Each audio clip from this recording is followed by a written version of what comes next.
Page 20, where the paragraph starts.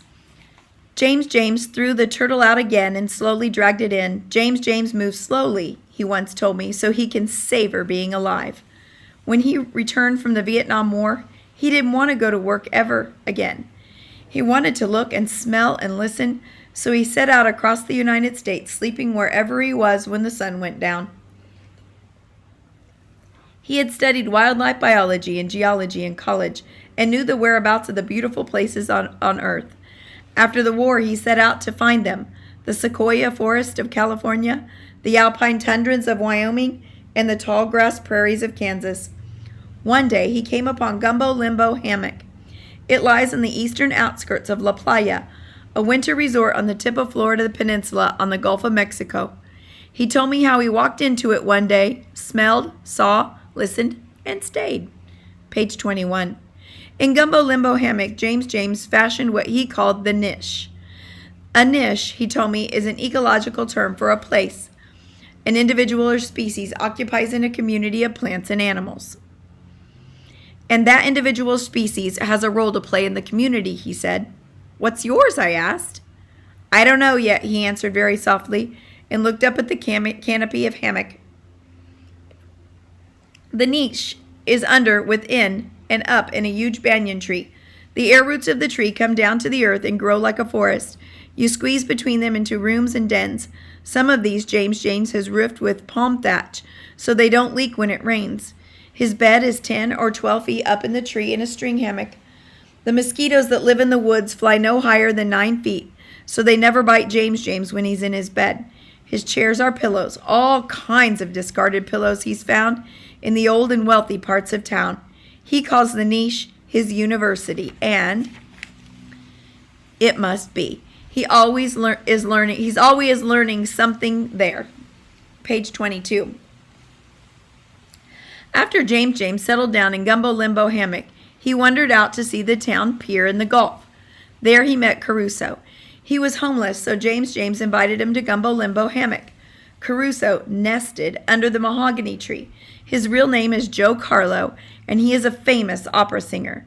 About a month after Caruso had made his home, he met Priscilla. She followed him home and put down her bags among the Gumbo Limbos and settled in. A year ago, Mom and I arrived and put up our tent under the oak. James come over to admire it. Caruso walked all around it, and Priscilla sat down at the orange crate table and asked if we had any mini gin bottles. Mom looked at her scornfully. Don't be shocked, James had said when he saw Mom's face. That's Priscilla's way of welcoming you to the woods. Thank you very much, Mom said, extending her hand to Priscilla and smiling her wide smile that perks up everyone. And James went on, I welcome you too. I did not know at the time how special those greetings were. I would learn later that woods people don't like outsiders.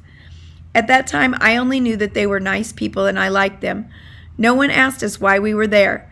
I guess they didn't have to. Mom told me after they had left that she had gone to the woods before she moved us there to see if it was as isolated as she remembered.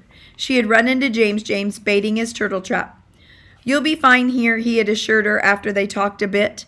Old Dajan the dragon keeps everyone away, and I'll make sure your daughter does her homework. He did far more than that. He made sure I got up in time to walk the half mile to school, and he arranged leaf quizzes on the orange crate when I came home at 4. There were 2,000 plants in southern Florida, and I think he made me learn 400. The ones I like best are the ones that fix bellyaches and mosquito bites. But back to James and the turtle. He gave up trying to lure Dajan with it and dragged it up on shore. He looked very perplexed and discouraged. Why don't you call him Dajan? I asked. He always comes when you call. We usually have to see each other to have that work, he said, but I'll give it a try. He cupped his hands around his mouth. Page 24.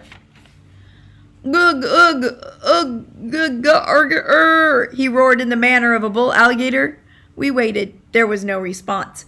The egrets went on preening their feathers, and the pintail ducks swam peacefully in and out of the reeds to say that there was no bull alligator around them or near them. Where the heck can he be? James asked. Could he be dead? I ventured. Nah, he replied. The scavengers would be after him. We'd see vultures in the air, turtles in the water. A 12-foot carcass would cause a lot of activity. Maybe he left, I said. Doubt it, James replied. The only thing that would cause him to leave would be lack of food. Gumbo Limbo Hole is a zooarium. He might be hunting a mate, I said. Wrong season. Well, we've got to find him before Travis does, I said, so what do we do? I'll circle the hole, he answered. Maybe I can find his tracks or some clue to his whereabouts. You stay here and watch for him. I put the turtle back in the trap so the vultures and raccoons wouldn't get it, washed his hands in the clear blue water, and dried them in his hair. Page 25.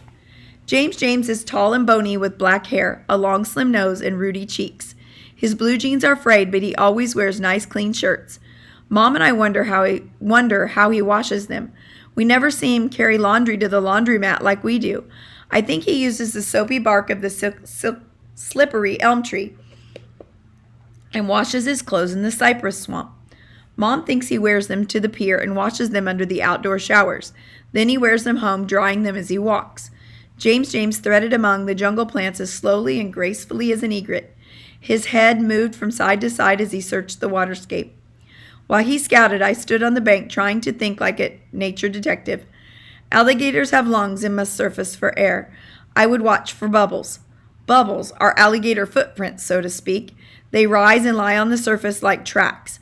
I couldn't see any bubbles, and I sat down to watch the birds gathering for the evening. They would betray the old dragon with their chatter and screams if he were in the bushes along the edge of the water. The birds were calm, their voices throaty and conversational. Page 26. Presently, Caruso came up the trail dressed for a concert in his black suit and white shirt. He was wearing his top hat with his red feather in it. He told James he found the feather in Gumbo Limbo hammock, but he and I didn't believe it. It's a tail feather, and there are no birds with bright red tails in Florida. The sun struck the feather, and it fairly glowed as the old man approached. Caruso, I said, the officials are going to shoot Dajan. That's horrible, he exclaimed, throwing back his coat and sticking his thumb in his suspenders. They can't do that. He's our dragon, our guardian, our good friend. He'll be all right, I said, seeing how perturbed he was.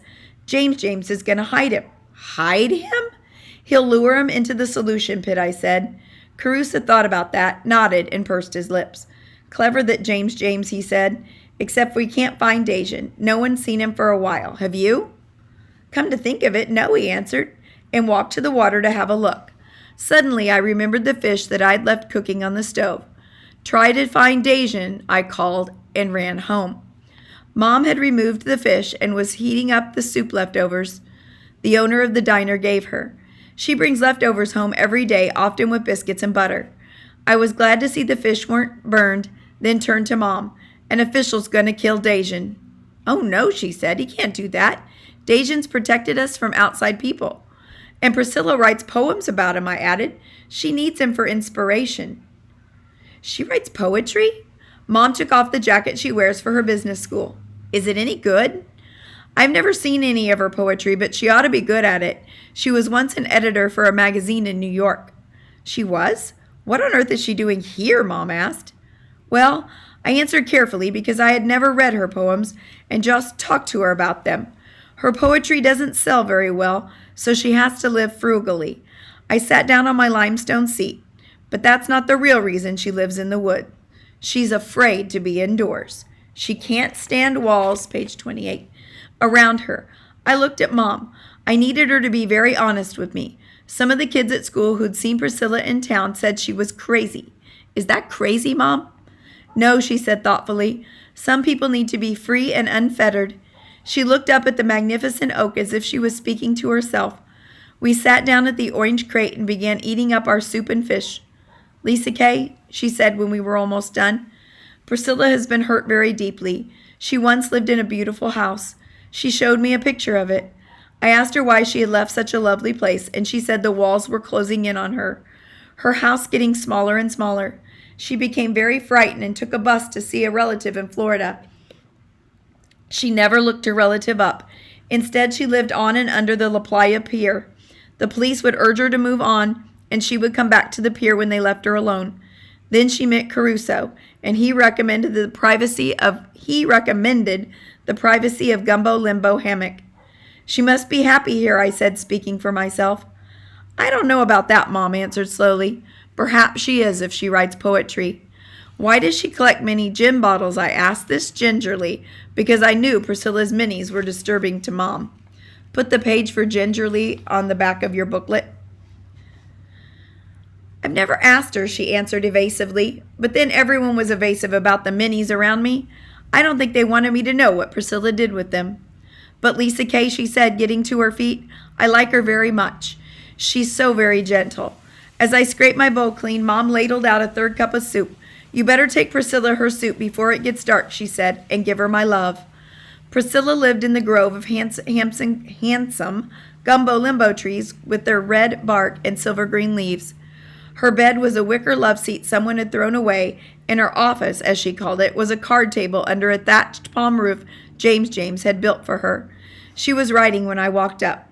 Good evening, Lisa Kay, she said, closing her notebook and glancing at the soup. Oh dear, you've gone to such trouble and I'm not hungry at all. Well, I'll just put it on the stump, I said. Page 30. Maybe you'll be hungry later, or you can give it to the raccoons. That's a lovely idea, she said. Every night we went through this routine, and every night she ate the soup as soon as I turned my back and started home. An official's going to kill Dajin, I said. Priscilla's fingers clutched the edges of the table as she rose to her feet. No, please tell him no. The color had drained from her face. People will come in here when he's dead and take me away.